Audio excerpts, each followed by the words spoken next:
আসসালামু আলাইকুম রহমতুল্লাহ। প্রিয় ভিউয়ার্স, আপনারা জানেন এর আগে আপনাদেরকে লাইভে দেখাইছিলাম আকাশ মার্কেটে রুবেল স্টোর অগ্নিসংযোগ হয়ে প্রায় 2.5 থেকে 3 কোটি টাকার সম্পদ পুড়ে যায়।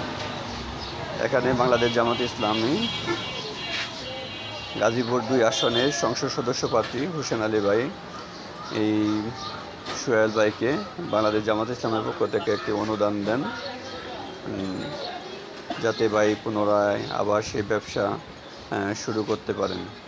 প্রিয় ভিউয়ার্স, আপনারা দেখতে পাচ্ছেন বাংলাদেশ জামাত ইসলাম প্রতিটি জায়গায় প্রতিটি সেক্টরে এভাবে কাজ করে যাচ্ছে, মানুষকে তার অধিকার ফিরে পাওয়ার জন্য, আল্লাহর জমিনে আল্লাহর আইন প্রতিষ্ঠা হওয়ার জন্য বাংলাদেশ জামাত ইসলাম কাজ করে যাচ্ছে।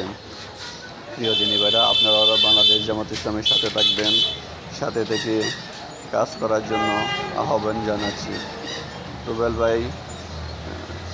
রুবেল স্টোর, রুবেল ভাই এবং সোহেল ভাই তারা যেন আগের মতো আবারও ব্যবসা শুরু করতে পারে, সকলের কাছে এই দোয়া চাচ্ছি।